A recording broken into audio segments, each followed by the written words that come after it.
कोई भी देश इस दुनिया में अपना नाम कई तत्वों से बनाता है। तत्व जैसे भौगोलिक, ऐतिहासिक, लोकजन एवं कर्म।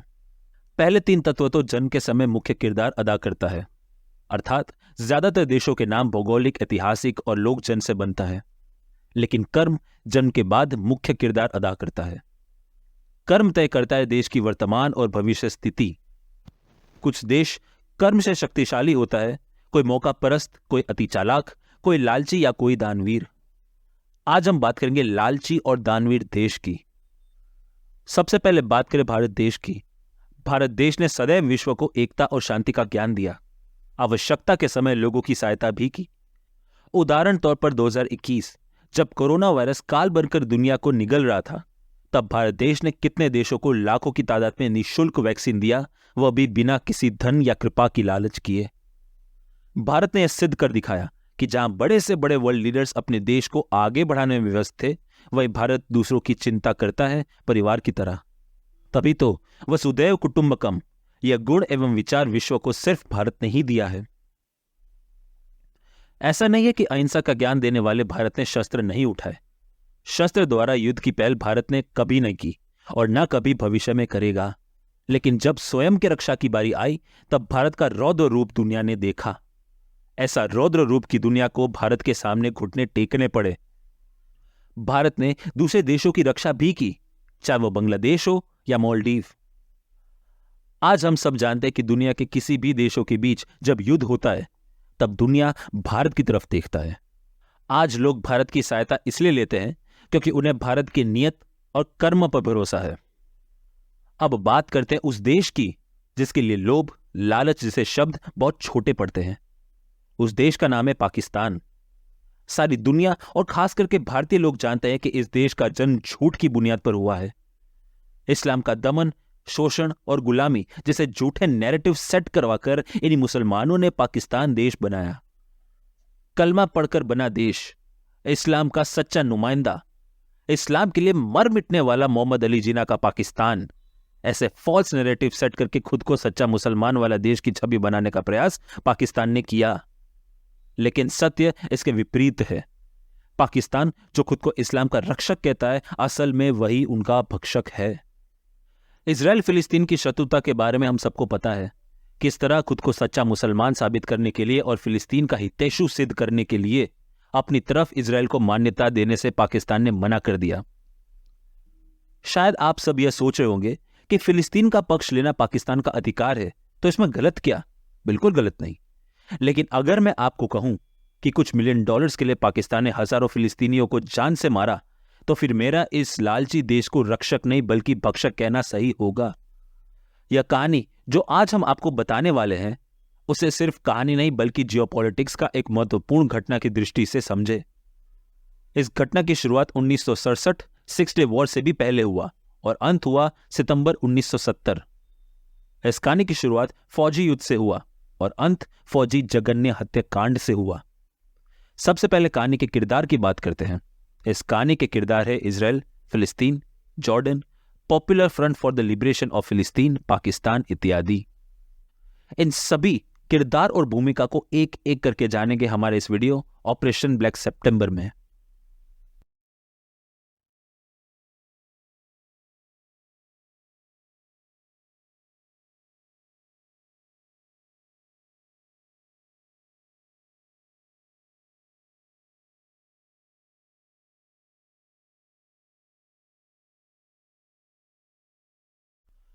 वर्ष 1950 जॉर्डन द्वारा वेस्ट बैंक पर कब्जा करने के बाद वेस्ट बैंक फिलिस्तीनियों को अपनी नागरिकता प्रदान की।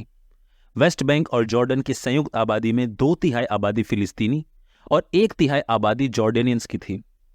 बात करें 2/3 आबादी फिलिस्तीनी की, तो वेस्ट बैंक में 50% और ईस्ट बैंक में 50% की आबादी थी। जॉर्डन ने फिलिस्तीनियों को संसद की आधी सीटें प्रदान की। इसी से राज्य के सभी क्षेत्र में फिलिस्तीनियों को समान अधिकार मिला, जिसकी वजह से उनका प्रभाव जॉर्डन की राजनीति पर पड़ा। किंग हुसैन को डर था कि पीएलओ प्रशासन के तहत एक स्वतंत्र वेस्ट बैंक उनके हशमाइट साम्राज्य की स्वायत्तता को खतरे में डाल देगा। फिलिस्तीनी गुटों को कई अरब सरकारों का समर्थन था, खास करके इजिप्ट के राष्ट्रपति गमाल अब्दल नासिर का। फिलिस्तीनी राष्ट्रवादी संगठन फतह ने जनवरी 1965 इजराइल के खिलाफ सीमा पार हमलों का आयोजन शुरू कर दिया और इसके जवाब कार्रवाई में इजराइल ने जॉर्डन पर हमला किया। 13 नवंबर 1966 इजराइल ने वेस्ट बैंक के सामू पर भारी आक्रमण किया। इस हमले में इजराइल ने जॉर्डन को भारी नुकसान पहुंचाया। फिर आया जून 1967 सिक्स डे वॉर। इस युद्ध में इजराइल ने जॉर्डन के वेस्ट बैंक पर कब्जा किया। 18 मार्च 1968 फतह ऑर्गेनाइजेशन ने इजराइल में स्थित बेएर ओरा के एक स्कूल बस को माइन से उड़ाया, जिसमें 2 आदमी की जान गई और 10 बच्चे गंभीर रूप से घायल हुए। इसके अलावा 3 महीनों में फतह ने 37 ऑपरेशंस को अंजाम दिया इजराइल में। इन तमाम हमलों का जवाब देने के लिए इजराइल डिफेंस फोर्स ने जॉर्डन में प्रवेश किया। जॉर्डन में आईडीएफ ने बड़े स्तर पर पीएलओ के खिलाफ युद्ध का मोर्चा खोला। 21 मार्च 1968 इजराइल ने जॉर्डन आर्म फोर्सेस और पीएलओ के खिलाफ 15 hours operational war battle of Karama को अंजाम दिया। इस युद्ध में दोनों दलों की तरफ से बड़ी संख्या में सेना उतरी। इस युद्ध में जॉर्डन को ज्यादा नुकसान पहुंचा। पीएलओ की तरफ से 200 मारे गए, 150 लोगों को बंधक भी बनाया लिया। 40 से 84 जॉर्डेनियन सिपाही मारे गए। करीब 175 बिल्डिंग्स तबाह हुए। वहीं इजराइल के 30 सैनिकों की मौत हुई और 69 से 161 सिपाही घायल हुए। इस युद्ध में इजराइल की जीत हुई। बैटल ऑफ कारामा के 48 घंटे भीतर करीब 5000 लोग फतह में भर्ती हुए। मार्च के अंत तक यह संख्या 20,000 तक बढ़ी। इन 20,000 फिदाइन को ट्रेन करने की जिम्मेदारी इराक और सीरिया ने ली। लेबनीज गवर्नमेंट ने अकेले बेरूट से ही $5 लाख की फंडिंग की। करीब 80 देशों में फतह ने अपना ब्रांच खोला। फतह ने आश्वासन दिया कि जो भी फिदाइन युद्ध में मारा जाएगा उसके परिवार को आजीवन फाइनेंशियल सपोर्ट फतह देगा। सीरिया और लेबनान से आए फिलिस्तीनी फिदाइन का दबदबा जॉर्डन में बढ़ने लगा। जॉर्डन में स्थित तमाम रेफ्यूजी कैंप्स पर जॉर्डेनियन आर्मी और पुलिस का नियंत्रण खोने लगा। पीएलओ के मिलिटेंट्स आए दिन अवैध कर वसूली में लग गए। वेदात और अल हुसैन रेफ्यूजी कैंप के लोगों ने खुद को स्वतंत्र देश का नागरिक मानने लगे। खुद को जॉर्डन से अलग करने की बात भी करने लगे। जॉर्डन के शासन को भंग करने का काम पीएलओ ने किया। धीरे धीरे जॉर्डन में रह रहे फिलिस्तीनियों को जॉर्डन प्रशासन के विरुद्ध भड़काने का काम पीएलओ ने किया। जॉर्डन पुलिस, आर्मी और फिलिस्तीनी रेफ्यूजी के बीच आए दिन भिड़ंत होने लगी। अल नासर नाम के फिदाइन ग्रुप ने जॉर्डेनियन पुलिस पर आक्रमण किया। इन सभी हरकतों ने जॉर्डन के प्रशासन व्यवस्था को चुनौती दी। नवंबर 1968 जॉर्डेनियन आर्मी ने फिदाइन ग्रुप अल नासर पर हमला किया। इस हमले के बाद फिलिस्तीनी संगठनों और किंग हुसैन के बीच कुल 7 समझौते हुए। वह समझौते कुछ इस प्रकार से थे। पहला, इन संगठनों के सदस्यों को शहरों में हथियारबंद और वर्दी में घूमने की मनाही थी। दूसरा, उन्हें नागरिक वाहनों को रोकने और तलाशी लेने से मना किया था। तीसरा, उन्हें भर्ती के लिए जॉर्डन की सेना के साथ प्रतिस्पर्धा करने से मना किया था। चौथा, उन्हें जॉर्डन के पहचान पत्र ले जाने की आवश्यकता होगी। पांचवा, उन्हें वाहनों पर जॉर्डेनियन लाइसेंस प्लेट लगाना आवश्यक था। छठा, फिलिस्तीनी संगठनों के सदस्यों द्वारा दिए गए अपराधों की जांच जॉर्डन के अधिकारी द्वारा की जाएगी। सातवां, फिलिस्तीनी संगठनों और सरकारों के बीच विवादों का निपटारा राजा और पीएलओ के प्रतिनिधियों की एक संयुक्त परिषद द्वारा किया जाएगा। इन 7 समझौतों का पालन करने में पीएलओ ने कोई खास रुचि न दिखाई। फरवरी 1969 पीएलओ की कमान अहमद शुकारी से यासिर अराफात को मिली। पीएलओ की कट्टर सोच कई युवाओं तक पहुंचने लगा और इसी वजह से फिदाइन की संख्या में वृद्धि होने लगी। किंग हुसैन मार्च 1969 में नए अमेरिकी राष्ट्रपति रिचर्ड निक्सन से मिलने यूएसए गए। उन्होंने इजराइल द्वारा United states security council resolution 242 का पालन करने का तर्क दिया, जिसमें शांति के बदले में 1967 में उनके द्वारा कब्जा किए गए क्षेत्रों को वापस करने की आवश्यकता थी। फिलिस्तीनी गुटों को किंग हुसैन का इजराइल के सामने नरमी से पेश आना सही नहीं लगा। फिलिस्तीनी का मानना था कि किंग हुसैन को इजराइल के विरुद्ध ठोस कदम उठाना चाहिए था। Popular front for the liberation of फिलिस्तीन लीडर जॉर्ज हबाश और democratic front for the liberation of फिलिस्तीन लीडर नाये हवातमे ने खुलकर किंग हुसैन के खिलाफ विरोध का मोर्चा खोला। साथ ही साथ उन्हें गद्दी से उखाड़ फेंकने की धमकी भी थी। इनके अलावा अन्य कट्टर संगठनों ने किंग हुसैन के रिजीम का विरोध किया। कट्टर संगठन जैसे सीरियन बाआथ अस साइका और इराकी बाआथ अरब लिबरेशन फ्रंट ने किंग हुसैन को पपेट ऑफ वेस्टर्न इंपीरियलिज्म और जियोनिस्ट टूल जैसे नामों से बुलाना शुरू कर दिया। उन्होंने मस्जिद की दीवारों पर मार्क्सवादी और लेनिनवादी नारे लगाने जैसे उत्तेजक धार्मिक विरोधी बयानों और कार्यों से धार्मिक भावनाओं को भड़काया। इसके बाद अपनी जिद को पूरा करने के लिए फिदायन के लोगों ने आम नागरिकों पर हमला, अपहरण और हत्या जैसे वारदातों को अंजाम दिया। Chief of the Jordanian royal court जायद अल रिफाई के मुताबिक फिदायन के एक समूह ने दिन दहाड़े एक जॉर्डेनियन सोल्जर की हत्या की। जॉर्डन की प्रशासन ने पूरा प्रयास किया इन फिदायन समूह के साथ बैठकर बातचीत करने का, परंतु कोई खास असर नहीं पड़ रहा था। किंग हुसैन बड़ी दुविधा में थे। अगर फिदायन पर हमला किया तो फिलिस्तीन और अन्य अरब देशों से अपना समर्थन खो देंगे। अगर हमला न किया तो जॉर्डन की सेना का विश्वास उन पर से उठ जाएगा। दूसरी समस्या होगी जॉर्डन की गद्दी और सत्ता से वह उखाड़ फेंक दिए जाएंगे। फरवरी 1970 किंग हुसैन इजिप्ट की राजधानी कायरो गए राष्ट्रपति गमाल अब्दल नासिर से मिलने। वहां से वापस लौटते किंग हुसैन ने फिलिस्तीनी संगठनों की गतिविधियों को रोकने के लिए कुछ सूत्रीय आदेश प्रकाशित किया, जिसमें कुछ प्रतिबंध शामिल थे, जैसे सार्वजनिक रूप से हथियार ले जाना, गांव में गोला बारूद का भंडारण करना, पूर्व सरकारी सहमति के बिना प्रदर्शन और बैठकें आयोजित करना। इन सूत्रों को मानना तो दूर, इन फिदायन संगठनों ने जमकर विरोध और हिंसक प्रवृत्तियों को पुनः बढ़ावा दिया। वेस्टर्न न्यूज़पेपर्स में ये खबरें छापी जा रही थी कि हुसैन बिन तलाल का जॉर्डन पर से नियंत्रण छूटता जा रहा था। समस्या इस बात की थी कि इन संगठनों को लीबिया, सऊदी अरेबिया और कुवैत जैसे देशों का पूर्ण सहयोग था। अब बात करें किंग हुसैन की, तो उन्हें किसी भी अरब देशों का सहयोग न मिला। किंग हुसैन के पास यूएसए और इजराइल के अलावा कोई विकल्प ही न बचा, परंतु अगर उनकी सहायता ली तो फिर इन फिदायन के बड़े गुटों को मौका मिल जाएगा अपनी बात साबित करने का कि किंग हुसैन वेस्टर्न कंट्रीज के पिट्ठू हैं। फिर हिंसा की जो आग भड़केगी कि पूरा जॉर्डन जलकर खाक हो जाएगा। 17 फरवरी 1970 को तेल अवीव में अमेरिकी दूतावास ने हुसैन से इजराइल को 3 प्रश्न भेजे, जिसमें इजराइल के रुख के बारे में पूछा गया था कि क्या जॉर्डन को फिदायन का सामना करना चाहिए। इजराइल ने हुसैन को सकारात्मक जवाब दिया और प्रतिबद्ध किया कि यदि जॉर्डन संभावित टकराव के लिए सीमाओं से अपने सैनिकों को वापस ले लेता है तो वह लाभ नहीं उठाएंगे। समर 1970 में जॉर्डन की सेना फिदायन के प्रति अपना धैर्य खोने की कगार पर थी। फिदायन के उकसावे के बाद एक टैंक बटालियन अमान के आदेश के बिना उनके जवाबी कार्रवाई कराने के इरादे से जॉर्डन वैली चली गई।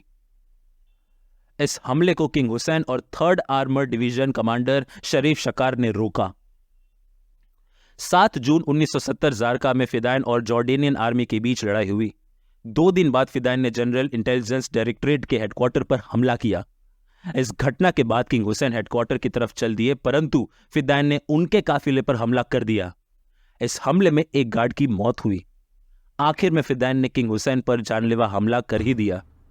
इस हमले के बाद जॉर्डेनियन आर्मी की बेडौन यूनिट अल वहादत और अल हुसैन कैंप को घेर लिया।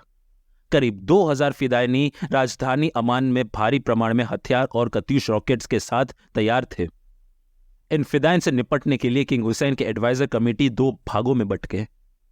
एक का विचार था कि सभी फिदायन को मारकर इस समस्या को खत्म कर दे। दूसरे तरफ का विचार था कि फिदायन पर हमला करना सही नहीं होगा, क्योंकि इस हमले में कई सिविलियंस भी मारे जा सकते हैं। 3 दिन लड़ाई को किंग हुसैन ने रोक दिया। इस लड़ाई में 300 लोग मारे गए और 700 लोग घायल हुए। इन संख्या में सिविलियंस भी शामिल थे। किंग हुसैन और यासिर अराफात ने सीज फायर की घोषणा की, परंतु popular front for the liberation of फिलिस्तीन ने इसका पालन नहीं किया और करीब 68 फॉरेन नेशनल्स को बंधक बना लिया। उन सभी बंधकों को छुड़वाने के लिए किंग हुसैन ने कुछ समझौते किए। किंग हुसैन ने माशोर हदीता अल जजी को चीफ ऑफ स्टाफ और अब्दुल मुनीम अल रिफाई को प्रधानमंत्री पद पर नियुक्त किया। उसी के साथ 6 फिलिस्तीनी नेताओं को मंत्री पद पर नियुक्त किया। किंग हुसैन के इस समझौते ने फॉरेन डिप्लोमेट्स के दिमाग में उनकी छवि को कमजोर नेता के रूप में अंकित किया।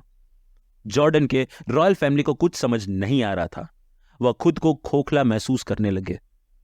Head of the royal houses of Iraq and Syria Zaid bin Hussein जो मक्का के अमीर रह चुके हुसैन बिन अली अल हाशिमी के सुपुत्र थे, वह जून 1970 में राजधानी अमान का दौरा कर रहे थे।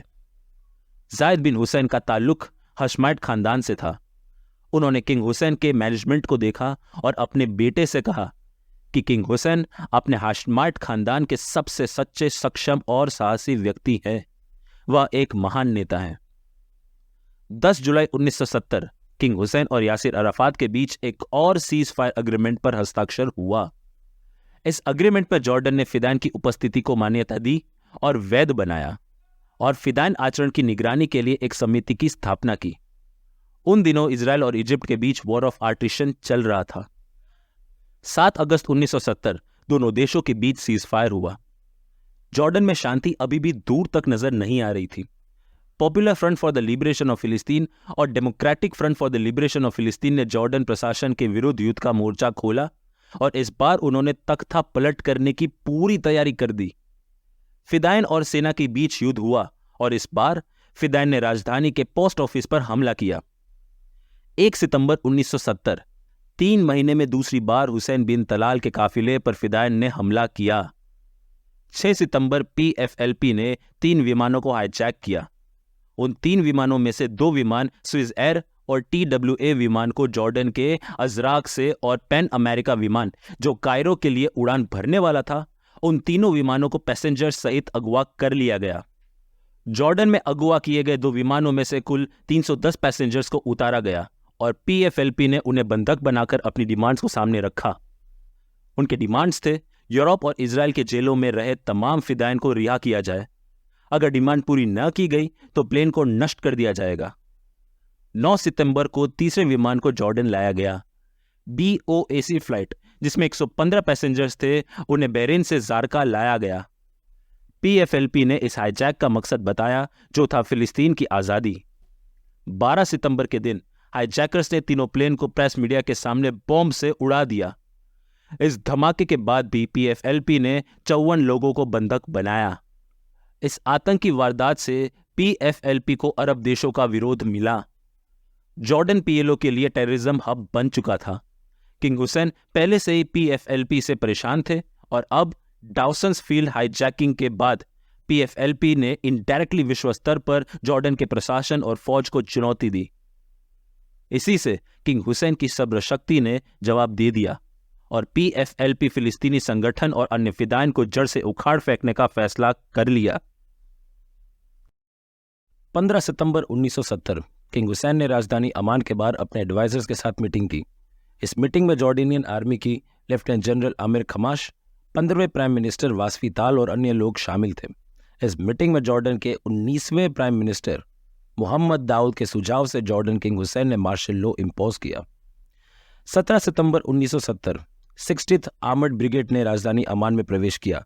फिर उसके बाद वादत और हुसैन रेफ्यूजी कैंप को घेर लिया। उन रेफ्यूजी कैंप्स में फिदाइन टैंक्स, आर्टिलरी और मोर्टार्स के साथ तैयार थे। जॉर्डेनियन आर्मी ने अग्रेसिवली वे में अन्य शहर जैसे इरबिद, जरशा, अल सौल्त और जारका में रह फिदाइन पर हमला किया। कई अरबी देशों ने युद्ध को रोकने के लिए जॉर्डन पर दबाव किया। जॉर्डेनियन आर्मी जनरल को 3 दिन के बाद भी काम पूरा होते हुए नजर नहीं आ रहा था। जॉर्डन को फॉरेन इंटरवेंशन का डर सता रहा था और हुआ भी कुछ ऐसा ही। 18 सितंबर जॉर्डन के इब्रिड शहर में सीरियन आर्मी की एक टुकड़ी ने फिलिस्तीन लिबरेशन आर्मी के साथ प्रवेश किया। उनका मकसद था फिदाइन को सहायता प्रदान करना। उनका रास्ता जॉर्डेनियन आर्मी के 40th आर्मर्ड ब्रिगेड ने रोक दिया। दूसरी तरफ सीरिया के 5th इन्फेंट्री डिवीजन ने 300 टैंक्स के साथ जॉर्डन में प्रवेश किया। इसी के साथ इराकी आर्मी के 3rd आर्मर्ड डिवीजन ने 17,000 फुट सोल्जर्स के साथ जॉर्डन में प्रवेश किया। इराक का पूरा सहयोग फिलिस्तीन के साथ था। उन्हें रोकने का काम जॉर्डेनियन आर्मी के 99th ब्रिगेड ने किया। किंग हुसैन का साथ देने मैदान पर उतरा ब्रिगेडियर मोहम्मद जिया उल हक। यह वही पाकिस्तानी फौजी अफसर है जिसने आगे चलकर पाकिस्तानी प्राइम मिनिस्टर जुल्फिकार अली भुट्टो का तख्ता पलट किया और 12 वर्षों तक पाकिस्तान की सत्ता पर काबिज रहे। राइटर शेख अजीज के अनुसार मोहम्मद जिया उल हक को 1967 में जॉर्डन भेजा गया, जहां वह 3 साल तक रहे। उन्होंने जॉर्डन के सैनिकों को प्रशिक्षित किया और ब्लैक सितंबर नामक ऑपरेशन का नेतृत्व भी किया। जो जॉर्डन में फिलिस्तीनियों के खिलाफ एक बहुत बड़ी अफसोसजनक कार्रवाई थी। फॉर्मर CIA एनालिस्ट और counter terrorism expert Bruce riddle के अनुसार किंग हुसैन ने स्वयं स्मार्ट डिसीजन, अपने उत्कृष्ट खुफिया सेवा और सेना की वफादारी के कारण लगभग पूरी तरह से अपने सिंहासन के लिए सबसे बड़ी चुनौती से उभरे। जिया को मदद का श्रेय दिया जा सकता है, किस्मत ने भी अपनी भूमिका निभाई। ब्रिगेडियर जियाउल हक को किंग हुसैन ने ऑन ग्राउंड असैसिनेशन के लिए भेजा। बस इसी से जियाउल हक ने अपने सेटलमेंट के मर्यादा का उल्लंघन किया। पाकिस्तान की सेना ने इस युद्ध को बहुत खूनी बना दिया। कुछ रिपोर्ट्स के अनुसार करीब 25,000 फिलिस्तीनी इस युद्ध में मारे गए, जिसमें सिविलियंस की संख्या अधिक थी। CIA ऑफिशियल जैक ओकॉनेल के अनुसार जिया ने बताया कि स्थिति गंभीर तो थी पर भयानक न थी। जॉर्डन अपनी सेना के साथ सीरियन टैंक्स को संभाल सकता था और जीत हासिल कर सकता था। जियाउल हक ने प्रभावी ढंग से जॉर्डन के जवाबी हमले के हिस्से की जिम्मेदारी संभाली।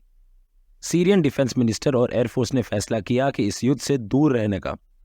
इराक भी अपने कदम पीछे कर चुका था। 22 सितंबर 1970 जॉर्डन की सेना ने युद्ध में विजय हासिल कर लिया। मोहम्मद जियाउल हक के सिर पर कई सिविलियंस के मौत का इल्जाम लगा। जियाउल हक ने अंधाधुंध हमला करवाया, बिना इस बात को जाने कि कौन फिदायन है और कौन रेफ्यूजी। 26 सितंबर गमाल अब्दुल नासिर की मध्यस्थता से जॉर्डन किंग हुसैन बिन तलार और PLO लीडर यासिर अराफात के बीच सीज फायर पर सहमति हुई। बात करें इस मिलिट्री क्रैकडाउन में हुए कैजुअलिटी की, तो जॉर्डेनियन आर्मी ने 25,000 फिलिस्तीनियों को मारा। कुछ अन्य एस्टिमेशन अनुसार 2,000 से 3,400 फिदायन की मौत हुई। सीरिया के करीब 120 टैंक्स का कोई पता न चला। करीब 600 सीरियन सोल्जर्स मारे गए। बात करें जॉर्डेनियन आर्मी के कैजुअलिटी की, तो 537 सोल्जर्स मारे गए। जॉर्डन में हुए नुकसान की भरपाई के लिए US प्रेसिडेंट रिचर्ड निक्सन ने जॉर्डन को $10 मिलियन की आर्थिक सहायता भेजी। जॉर्डन में हुए मिलिट्री क्रैकडाउन ने संकट को घटाने की जगह बढ़ाया। इस हमले की याद में फतह ने 1971 में ब्लैक सितंबर नाम का संगठन की रचना की। यही ब्लैक सितंबर आगे चलकर जॉर्डन और अन्य देशों के लिए चिंता का विषय बना। 28 नवंबर 1971 ब्लैक सितंबर के 4 सदस्यों ने जॉर्डन के प्रधानमंत्री वासफी ताल की इजिप्ट में हत्या की। आगे चलकर ब्लैक सितंबर ने जॉर्डन, इजराइल और वेस्टर्न देश के नागरिकों पर आतंकी हमला जारी रखा। साल 1972 म्यूनिक हत्याकांड को अंजाम दिया, जिसमें 11 इजरायली एथलीट्स और कोच मारे गए। इस हत्याकांड ने ब्लैक सितंबर के घिनौने सोच को दुनिया के सामने दर्शाया। सितंबर 1970 जॉर्डन में हुए मिलिट्री क्रैकडाउन के बाद PLO ने जॉर्डन में अपनी तमाम पकड़ को खो दिया। PLO के तमाम फाइटर्स जॉर्डन से भाग गए और साउदर्न लेबनान में बस गए। वहां लेबनीज सिविल वॉर में लेबनीज फ्रंट के खिलाफ लड़ रहे लेबनीज नेशनल मूवमेंट का बढ़ चढ़कर साथ दिया। इस सिविल वॉर के बाद PLO फाइटर्स को देश निकाला कर दिया। फिर यही PLO फाइटर्स ट्यूनीसिया जाकर बस गए। अब हम थोड़ा सा वार्तालाप करें पाकिस्तान का इस मिलिट्री क्रैकडाउन में दिए योगदान के बारे में।